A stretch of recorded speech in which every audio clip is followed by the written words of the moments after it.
Hola, futuro fósil. Estaba yo perdiendo el tiempo y la vida en TikTok y me encontré con un vídeo. A ver si lo encuentro, os lo pongo por aquí. Pero si no, os lo chismeo rápido. Básicamente es una chica a la que le cuentan historias que le pasan a los que la siguen y ella las va publicando. Bueno, pues hay un rumor que al parecer es bastante conocido en Los Ángeles y en Nueva York, de fiestas de vampiros. Como lo oyes, espérate, que te lo cuento. Fiestas de vampiros que se dan en fábricas medio abandonadas, a las afueras de la ciudad, en barrios así como medio chungos. Y a esta chica se lo cuenta una actriz, que no dice el nombre, pero que es una actriz que es más o menos conocida, que va a una de estas fiestas y te imaginarás todo el percal. Gente que está bebiendo líquido rojo de copas elegantes, gente que muerde el cuello, todo muy entrevista con el vampiro siglo XIX, pero en el siglo XXI, vaya.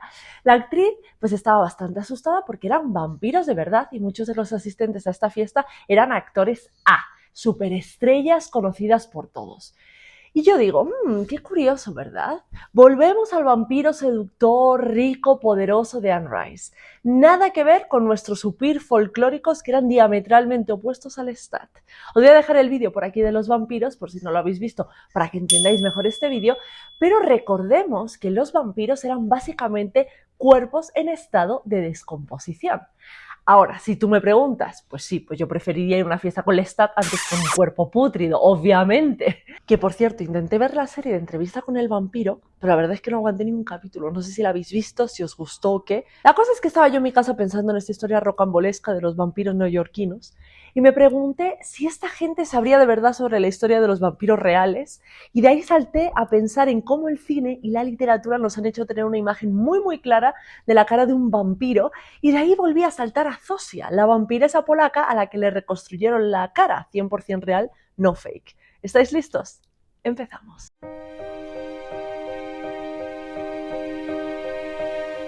Ya sabes que para encontrar tumbas de vampiros no hay que estar en Malibú ni en Manhattan, sino que nos tenemos que ir a zonas como Bulgaria o Polonia, y ahí encontraremos numerosos cementerios donde yacen estas criaturas.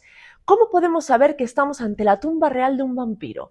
Pues porque estos entierros entran en la categoría de atípicos. Te pongo un ejemplo. Si nosotros vamos a un cementerio ahora mismo todos juntos como hermanos y nos ponemos a analizar los entierros, lo que vamos a encontrar es una distribución muy parecida. Por ejemplo, los fallecidos enterrados a un par de metros bajo tierra, en ataúdes de madera, tumbados mirando hacia arriba, por simplificar.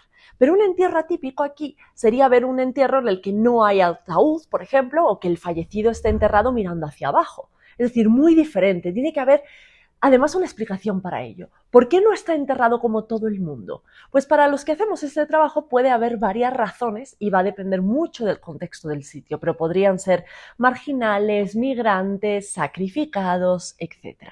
En el caso de los vampiros, que son seres ligados a las epidemias y a las muertes repentinas de gente random, lo que queremos es que se quede quietecito sin moverse. Recordad que algo común para reconocer a un vampiro es que se haya movido dentro del ataúd, es decir, que no esté en la postura en la que lo dejaron, además de haber mudado de piel, tener un olor muy específico, estar hinchado, etc. Pues bajo esta lógica, lo último que quiero yo es que se levante de su tumba. ¿Qué voy a hacer? Ponerle grilletes. Muchas tumbas eran abiertas en el siglo XVII y XVIII para comprobar que quien la ocupaba no había vuelto del más allá, y si creían que sí, también le clavaban la estaquita de rigor en el corazón. Vamos a viajar un momento a Sozopol, que está en Bulgaria, muy cerca del Mar Negro. Ahí vamos a encontrar una iglesia que la verdad es que a priori no llama mucho la atención y que tiene en su interior su correspondiente cementerio, que a la vez tiene ocupantes desde prácticamente el siglo VI hasta el siglo XVII.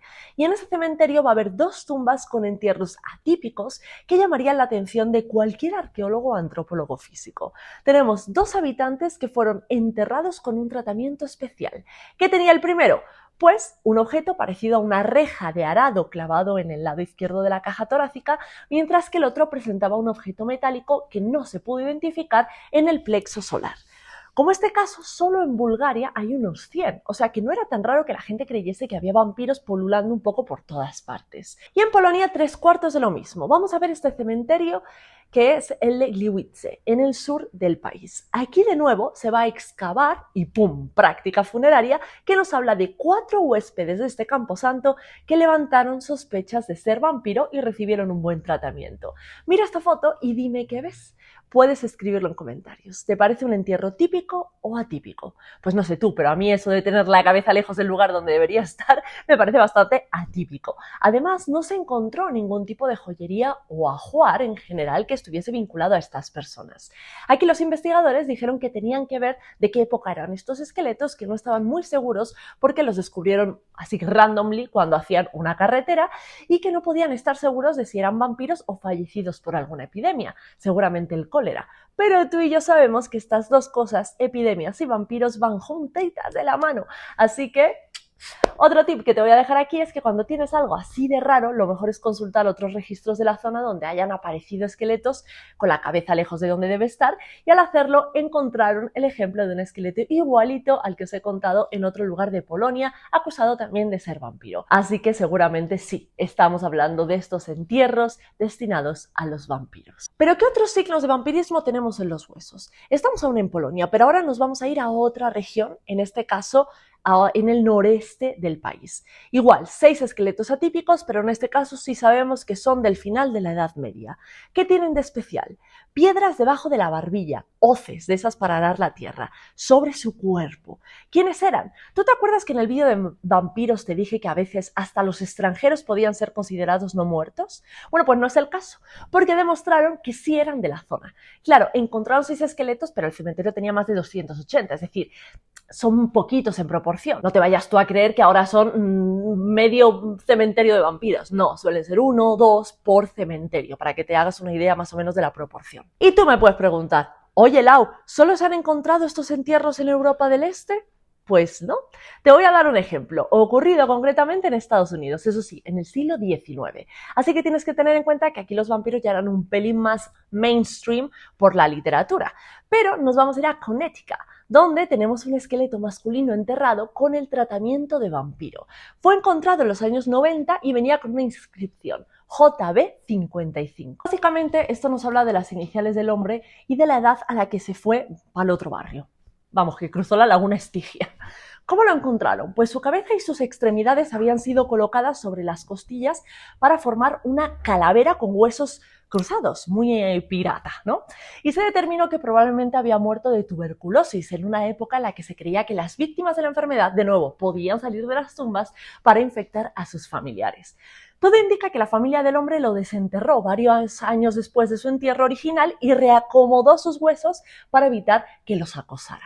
Le hicieron un análisis de ADN y al inicio pues no arrojó nada, pero investigaron otras cosas y dijeron que estaban bastante convencidos de que era un tal John Barber, quien probablemente era agricultor. Los investigadores usaron primero un perfil de ADN junto con datos genealógicos disponibles, que eran públicos, digamos, para determinar que el apellido del hombre era Barber. Y una búsqueda en registros de periódicos los condujo luego a la muerte en 1826 de un niño de 12 años en Griswold que se llamaba Nathan Barber, cuyo padre era un tal John Barber. Bueno, pues ¿cómo podríamos comprobar que este era John Barber? Recuerda, su hijo era Nathan Barber. Pues al lado de la tumba de este vampiro encontraron otro ataúd marcado con NB Nathan Barber 13, con el mismo patrón de tachuelas de bronce, y reforzó más la evidencia de que John Barber era en efecto la desafortunada víctima de tuberculosis. Era NB13 porque el niño murió entre los 2 y 13 años, por si no me habéis entendido. Que por cierto, sí podemos detectar tuberculosis en huesos, pero eso será ya para otro día. Vale, pues ahora que sabes, como diría mi abuelita gallega, que los vampiros no existen, pero a ver, los haylos,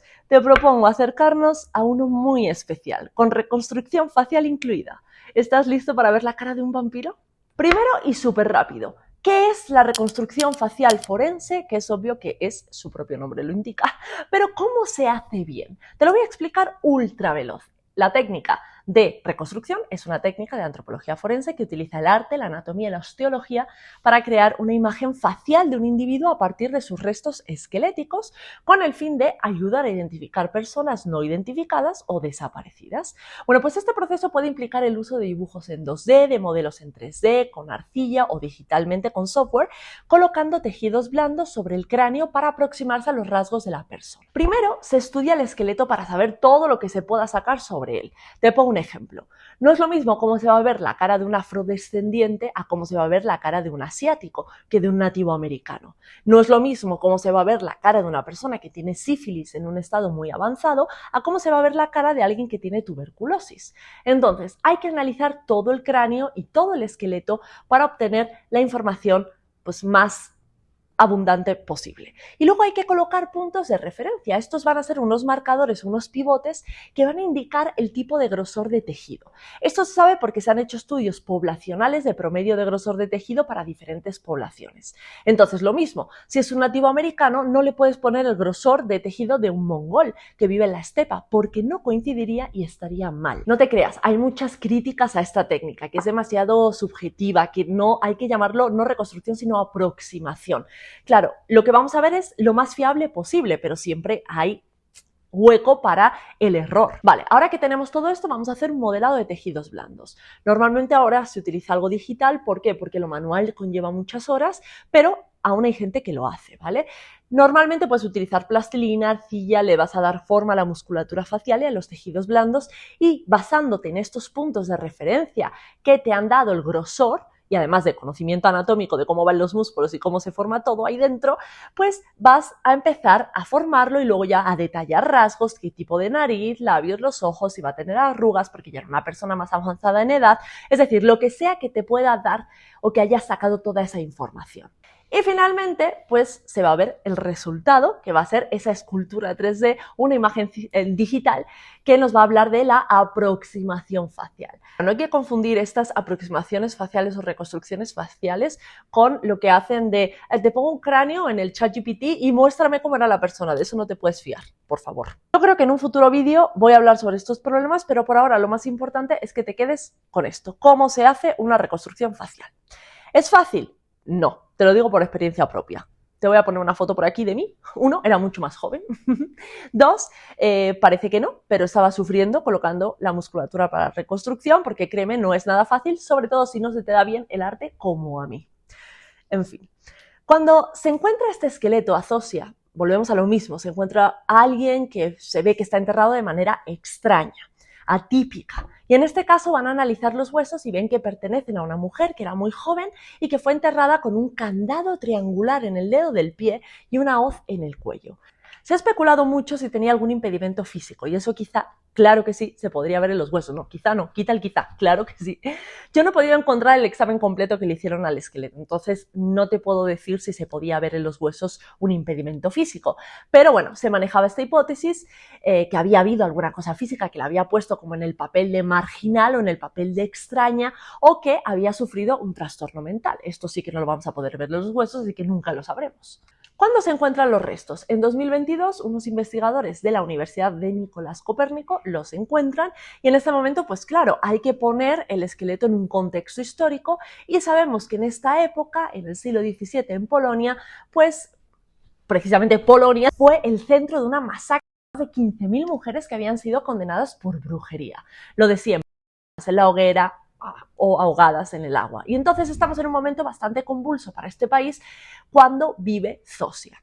Ahora, se quería divulgar esta historia del vampirismo en Polonia y entonces el equipo decide que para hacer precisamente esto de la divulgación, qué mejor que llamar a un escultor y a un arqueólogo sueco que es Oscar Nilsson y le dicen que a ver, que si él puede reconstruir el rostro en 3 dimensiones para que la gente lo vea y se hagan una idea de qué sería un vampiro. Entonces Nilsson dice que sí y bueno, pues se mete en el taller unas 200 a 400 horas para reconstruir la cara de Zosia. Fíjate, 200 o 400 horas, es que es muchísimo tiempo. Cuando termina, pues ¡boom!, sacan esta imagen y dicen que va a hacer una película, que yo no sé si esto será verdad, pero bueno. Tú imagínate, a esta no la querían ver ni en pintura, que le pusieron 800.000 cosas para que no se levantase y está el Nilsson haciendo una reconstrucción para ver cómo era y le quieren hacer una película. Pues en fin, es que si sus familiares y su pueblo levantasen la cabeza. Bueno, ¿Cómo van a hacer esta reconstrucción? Porque, vamos a ver, ¿cómo sabemos el grosor de esta mujer? Esta es una de las críticas que se hacen, ¿no? ¿Tú cómo sabes el grosor de la población polaca del siglo XVII? Bueno, pues chico, es que algunas cosas tenemos que utilizar estándares contemporáneos porque si no, no hay manera. Por eso en reconstrucción es una aproximación facial forense, no tiene por qué ser 100% verídico, ¿no? Esto es lo más parecido que se puede sacar. Pues lo que le hicieron luego fue pruebas de ADN, utilizaron la impresión 3D, utilizaron una arcilla para moldear y bueno, pues lo que querían hacer es eso, una interpretación, representación física realista de Zoss. E incluso le pusieron poros en la piel, cicatrices resultantes de lesiones que podían haber encontrado y que encontraron en hueso. Es decir, que fue un trabajo súper minucioso. Porque además, este Nielsen, aparte de ser artista, porque tienes que ser artista para hacer algo así, era un arqueólogo. Entonces conocía muchas cosas que los artistas que no han tenido este acercamiento, por ejemplo, a los huesos, a los traumas, etcétera, normalmente conocen. Realmente los restos no nos permiten conocer mucho más en detalle, pero sabemos que murió entre los 18 y 20 años, que claro, para nosotros es jovencísima, pero para ellos habría que ver cuál es la edad de muerte en esa época en Polonia. ¿Qué sabemos? Que pertenecía a una familia de clase alta. Ojito, ojito, ojito. ¿Por qué sabemos esto? Porque Zosia tenía ajuar. Ella fue enterrada con una gorra de seda que evidentemente no era un material que pudiese tener todo hijo de vecino a su disposición para usar. Pero ¿por qué fue considerada vampira? Esta será la eterna pregunta. Pero la verdad es que tenía un rasgo físico muy, muy llamativa que quizá podría haber generado esta especulación. Y es que tenía los dientes incisivos muy largos. Claro, tú me dirás, espérate, porque en realidad los vampiros lo que tienen muy largos son los caninos, no los incisivos. Pues bueno, en este caso ella tenía los dientes incisivos muy largos y esto pudo hacer que la gente dijese, uy, qué raro. Es decir, podría haber llamado muchísimo la atención de la gente que con esa idea de que los vampiros tenían dientes afilados, pues ella entraría, digamos, en esa categoría. Y poco más, futuros fósiles, dadme vuestra opinión, que me encanta leeros, me lo paso súper bien además, y además aprendo un montón. Y nos vemos la próxima semana en otro capítulo más de Crónicas Óseas. Chao.